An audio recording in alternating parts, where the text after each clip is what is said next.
नमस्कार, मेरा नाम पंकज कुमार है। आप टीम टीएसपी देख रहे हैं। इस वक्त मेरे साथ राम सिंह गुर्जर हैं, जिन्होंने आरएस में 10वीं रैंक हासिल करी है। और ये हमारे ज़िले के लिए बड़ी अच्छी बात है कि हमारे ज़िले से जो है ये है, इनकी जो बैकग्राउंड स्टोरी है वो अब हम जानने की कोशिश करेंगे। जानने की कोशिश ये भी करेंगे कि किन परिस्थितियों से निकल कर जो ये मुकाम है इन्होंने हासिल किया है, और एक विद्यार्थी के जीवन में कौन कौन सी कठिनाइयाँ आती है जब वो तैयारी कर रहा होता है। बहुत बहुत स्वागत है सर आपका। धन्यवाद। फिलहाल आप सब इंस्पेक्टर की पोस्ट पर तैनात है बांसवाड़ा में, जी बिल्कुल। और अब आरएस में 10वीं रैंक लेकर आए हैं। ये दोनों चीज़ें मैनेज कैसे करी? Look sir, it is all about time management. हाँ। How you manage your time. Everybody has 24 hours. तो आप मैनेज कैसे करते हो टाइम को, ये इम्पोर्टेंट है। ठीक है, सही बात है। तो आप जितना टाइम आपको अवेलेबल हो रहा है, चाहे 5 घंटे हो 6 घंटे हो, तो उसको क्वालिटेटिवली कैसे यूज़ कर रहे हो। We have to focus on quality not quantity. तो बहुत बार जैसे क्वेश्चन पूछते हैं कुछ के कितने घंटे पढ़ने चाहिए, तो मैं उनको यही बताता हूँ कि घंटे मायने नहीं रखते हैं। हाँ। आप क्या पढ़ रहे हो, कैसे पढ़ रहे हो और कितना पढ़ रहे हो, ये इंपॉर्टेंट है। हाँ। आप कम टाइम में भी जो है बहुत सारे जैसे यूपीएससी भी क्रैक कर लेते हैं विद सर्विस। तो ये है कि आपको टाइम मैनेजमेंट आना चाहिए। और एक जैसे परेटो प्रिंसिपल होता है, उसके अंदर जैसे कि होता है कि आप 20% जो होता है उसका जो रिजल्ट होता है वो 80% होता है। अच्छा। तो you have to focus on that 20%, not 80%, and that 20% will give you 80% result. अच्छा। तो ये आपको समझना होता है कि आपके लिए क्या 20% है। तो मतलब रूल्स बनाने पड़ेंगे खुद के लिए। हाँ, रूल्स के हिसाब से चलना पड़ेगा, लेकिन नॉट स्ट्रिक्टली। हाँ।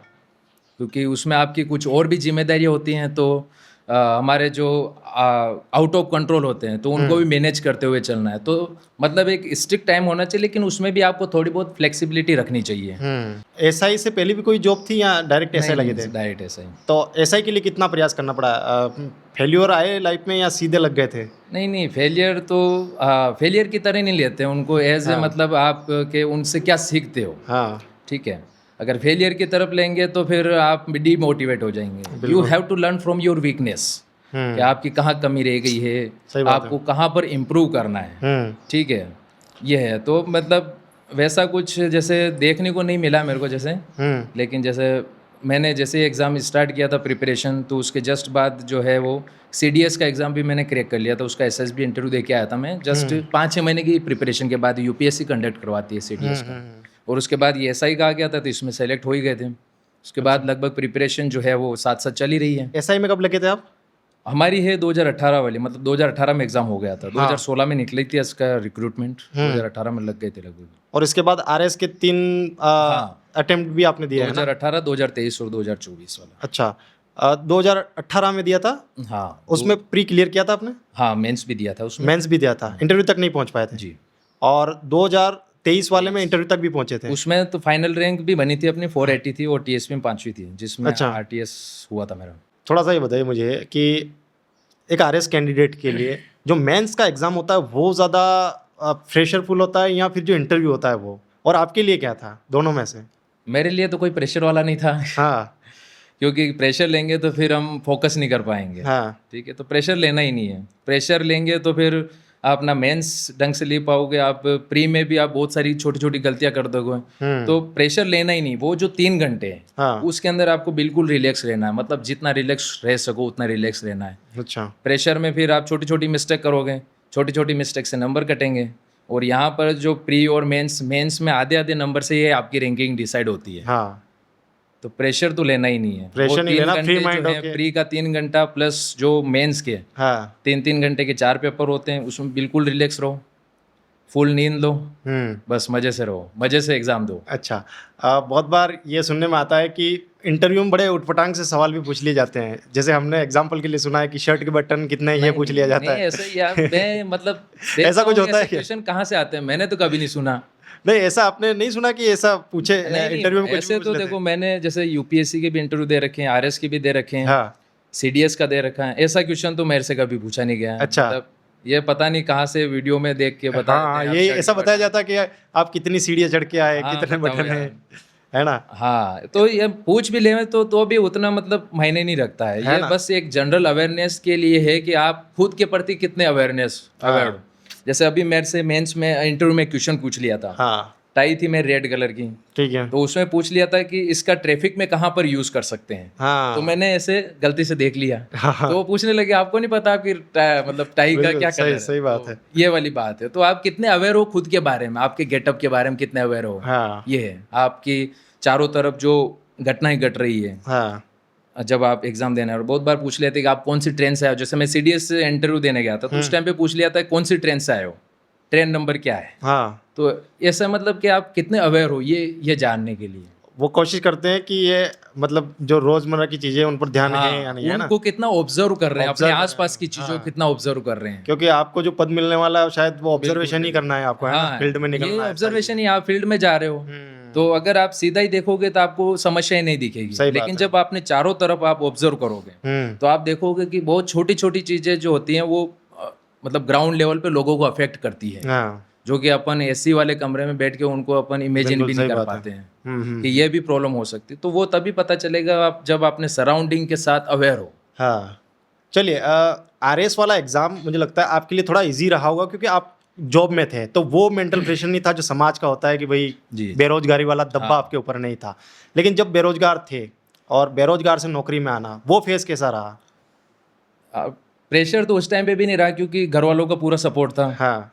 मैं मतलब गुजरात से मैंने जो है ग्रेजुएशन किया था और वहीं पे रह के मैंने शुरू में स्टडी करी थी, और एसआई के लिए मैंने 3-4 महीने की जो है कोचिंग भी ली थी। उस टाइम पे मैं बस राजस्थान में आया था, उसके बाद मैं वापस चला गया था, तो अहमदाबाद में रह के मैंने करी थी पूरी प्रिपरेशन। तो मतलब ऐसा था कि मेन जो प्रेशर रहता है वो रहता है आपकी फाइनेंशियल, ठीक है, कि आप जैसे कोचिंग लेने जा रहे हो कहीं पर, तो कोचिंग का पैसा, वहाँ पे पीजी में रह रहे हो वहाँ का पैसा, प्लस थोड़ा बहुत आप बाहर खा पी रहे हो, दोस्तों के साथ जा रहे हो तो वो पैसा। तो मेन जो आपका प्रेशर रहता है वो फाइनेंशियल रहता है। तो वो फाइनेंशियल मेरे ऊपर कभी प्रेशर आया ही नहीं।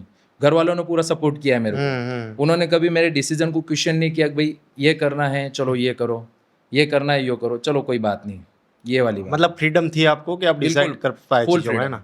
हाँ, मैं देख पा रहा हूँ थोड़ा फिजिक देख के कि आप शायद जिम वगैरह भी करते थे। हाँ, जिम भी जाता हूँ। जिम भी जाते थे, आपकी ड्यूटी भी निभाते थे और आरएस की प्रिपरेशन भी करना, ये सारी चीज़ें मैनेज कैसे करते थे? थोड़ा सा ये बताइए दिनचर्या क्या रहती थी आपकी, ताकि हम बेटर समझ पाए कि किस तरीके से मैनेज करते थे। मतलब जैसे पुलिस में आप जानते हो कोई मतलब वर्किंग आवर नहीं होता है कि इतना फिक्स टाइम है, तो ये है, तो उसके बावजूद आपको टाइम निकालना पड़ता है। आप जैसे ड्यूटी पे रह रहे हो आप, ठीक है, तो उस टाइम पे जैसे उसके अलावा आप घर पे आते हो तो आपको यूटिलाइज करना है वो टाइम कैसे। हाँ, ये है। और कभी कभी जैसे अगर ज़्यादा टाइम मिल गया तो जिम जाके आ जाओ, ये है। अच्छा, मतलब ऐसा फिक्स नहीं था कि जाना है तो जाना ही है। नहीं, ऐसा कोई फिक्स नहीं है। वो मैं बोल रहा हूँ ना, आपको फ्लेक्सिबिलिटी रखनी चाहिए। हाँ। चलिए, अंतिम सवाल मेरा ये है कि जैसे अभी डिस्ट्रक्शन के लिए बहुत सारी चीज़ें हैं पहले, और एंजाइटी वगैरह भी बहुत ज़्यादा हो रही है। जैसे कि अगर आपको फोकस हटाना तो हज़ारों चीज़ें आपकी, मोबाइल सबसे बड़ा आपका दुश्मन है आज के टाइम में, अगर गलत तरीके से उपयोग में लिया जाए। उसके ऊपर इंस्टाग्राम, फेसबुक, यूट्यूब, तमाम सारी चीज़ें जिससे आप पूरा पूरा दिन निकाल सकते हैं, उन पर स्क्रॉल करते हैं, और निकाल भी रहे हैं बहुत सारे युवा है, और कई बार हम और आप भी निकाल ही देते हैं। तो तैयारी के दौरान इन चीज़ों से कैसे बचे आप? बचे थे या उपयोग कर रहे थे? नहीं, मैं तो यूज़ में ही लेता हूँ, लेकिन ये है कि आपको लिमिटेड यूज़ में लेना है। हाँ, अपने फ्रेंड्स से कनेक्शन के लिए। तो मतलब ये एक लंबा फेज होता है प्रिपरेशन का, तो इसमें आपको जो सोशल रिस्पॉन्सिबिलिटी होती है आपकी, ठीक है, फैमिली से कनेक्ट रहना, दोस्तों से कनेक्ट रहना, तो इनसे बहुत ज़रूरी है। हाँ, क्योंकि बहुत बार ऐसा फेज आता है कि बहुत डाउन फील करते हो आप। बिल्कुल करते, ठीक है, तो उस टाइम पे ये जो सोशल सपोर्ट होता है, हाँ, ये बहुत इंपॉर्टेंट होता है। फाइनेंशियल सपोर्ट से भी ज़्यादा इंपॉर्टेंट ये होता है कि कोई कह दे कि आई एम विद यू, मैं तुम्हारे साथ खड़ा हूँ, तुम उठो। तो ऐसे मतलब कनेक्शन के लिए बहुत ज़रूरी होता है। तो मतलब आप लिमिटेड यूज़ करो, हर चीज़ की दो धारी तलवार होती है, तो आप कैसे यूटिलाइजेशन कर रहे हो। हाँ। अब मैंने काफ़ी यूज़ किया था एआई का, जेमिनी का मैंने ड्यूरिंग प्रिपरेशन, जैसे मेंस के टाइम पे, इंटरव्यू के टाइम पे, तो उसका काफ़ी यूज़ किया था। तो आप कैसे यूज़ करते हो ये डिफाइन करता है। अगर आप गलत यूज़ कर रहे हो तो वो आपको गलत डायरेक्शन में ले जाएगा। अच्छा, अपने आप को कूल डाउन, काम रखने के लिए क्या चीज़ें करते थे?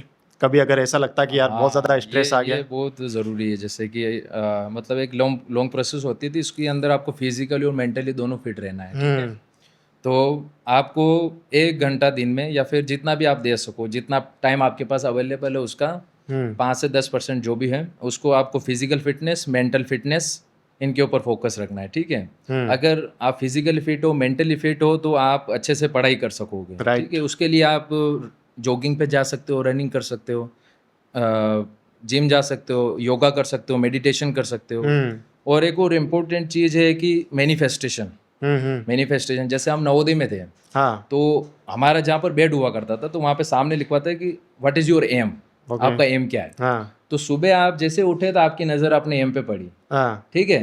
तो ये एक मैनिफेस्टेशन का तरीका होता है जिसमें आप अपनी खुद की फ्रिक्वेंसी, खुद की एनर्जी को यूनिवर्स की एनर्जी के साथ सिंक कर रहे हो। वो बोलते हैं ना कि जब आप दिल से चाहते हो तो पूरी कायनात उसे तुमसे मिलाने की साजिश में लग जाए, तो वो वाली। तो यही होता है मैनिफेस्टेशन। जैसे आप आरपीएस बनना चाहते हो, एसडीएम बनना चाहते हो, तो आप उस पोजीशन पे, उस रोल में खुद को मैनिफेस्ट करो, इमेजिन करो सुबह उठते ही, ठीक है। और यूनिवर्स को धन्यवाद दो कि धन्यवाद मुझे ऐसा बनाने के लिए।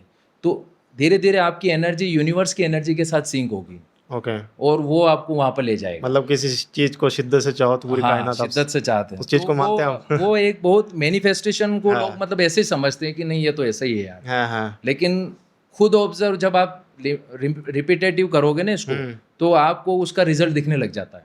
अच्छा, आप बता रहे नवोदय टाइम में जब आपके सामने उठते से दिखाई देता था, उस टाइम क्या सोचते थे आप, क्या? अरे नवोदय में तो यार अलग ही एम हुआ करते थे। फिर भी बता दीजिए। नवोदय में तो आपके ज्यादातर 2 एम होते हैं, या तो इंजीनियर या डॉक्टर। ठीक है, लेकिन मेरा उस टाइम से था कि मैं पुलिस सेवा में जाऊंगा। ओके, ठीक है, पुलिस सेवा में या फिर आर्मी में। तो मेरे को ज्यादातर मेजर बोलने लगे थे। ठीक है, तो मेरा इसी में जाना था, इसलिए मैंने जैसे ग्रेजुएशन किया और मैंने ये सिविल सेवा की या फिर एसआई की तैयारी स्टार्ट कर दी थी। और इसी हिसाब से मैंने फिजिक्स भी बनाया था। अच्छा, आपकी जो ये वाली जर्नी थी, एंजॉय किया फुल आपने? फुल एंजॉय किया मैंने तो। हाँ, कहीं पर कोई कसर नहीं छोड़ी। कभी लगा नहीं कि यार मतलब जैसा सोचते थे पुलिस के बारे में वैसा नहीं है ड्यूटी, या कठिनाइयाँ ज़्यादा है? कठिनाइयाँ तो आती है, हर जॉब का देखो अपने अपने पक्ष है, अपने अपने लिमिटेशंस है। तो आप तो उसको पॉजिटिवली लो ना। बिल्कुल, करनी तो आपको है। हाँ, रो के करो चाहे हंस के करो, सही बात है, चाहे एंजॉय करते हो करो। हाँ, क्या है, चलिए जो भी तो है। बिल्कुल। तो ये राम सिंह गुर्जर थे, जिनकी कहानी जानकर सुनकर मुझे लगता है कि आप लोगों को एक अंदर से मोटिवेशन ज़रूर आएगी, और आप ये भी समझ पाएंगे कि आपको बहुत अपने आप को बांध के रखने की ज़रूरत नहीं है, आपको बहुत कटाव की ज़रूरत नहीं है। अगर आपका पॉजिटिव माइंडसेट है और आपको लगता है कि करना है तो करना है, तो फिर आप कर सकते हैं और तमाम सारी चीज़ों को एक साथ लेकर कर सकते हैं। अब इनसे तो आप इनकी कहानी जानकर बड़े आराम से समझ सकते हैं कि ये जिम भी करते थे, अपनी ड्यूटी भी निभाते थे, उसके बाद आरएस की प्रिपरेशन भी करते थे, परिवार को भी समय देना, तमाम सारी चीज़ें एक साथ लेकर भी जो सारे काम किए जा सकते हैं। ये उन लोगों के लिए जिन्हें लगता है कि भाई अगर जॉब में जाना है तो सब कुछ छोड़ना पड़ेगा और फिर उसी में लगना पड़ेगा, वैसा पूरी सच्चाई वो नहीं है ना। जी जी, सब चीज़ों को एक साथ लेकर भी जाया जा सकता है। बिल्कुल जाया जा सकता है। चलिए, तो अगर मेरा कोई सवाल रह गया, आपके मन में भी इनसे कोई सवाल हो तो ज़रूर पूछ लीजिए कमेंट बॉक्स में जवाब दीजिएगा अगर कोई सवाल मुझे। मेरा नाम पंकज कुमार है, आप टीम टीएसपी देख रहे हैं। कमेंट ज़रूर कीजिए, इनसे सवाल ज़रूर पूछिए। आपका कोई भी कन्फ्यूज़न, कोई भी डाउट है तो आप सीधे इनसे बात कर सकते हैं कमेंट बॉक्स के थ्रू। बाकी आपकी क्या राय है वो भी लिखिए। धन्यवाद।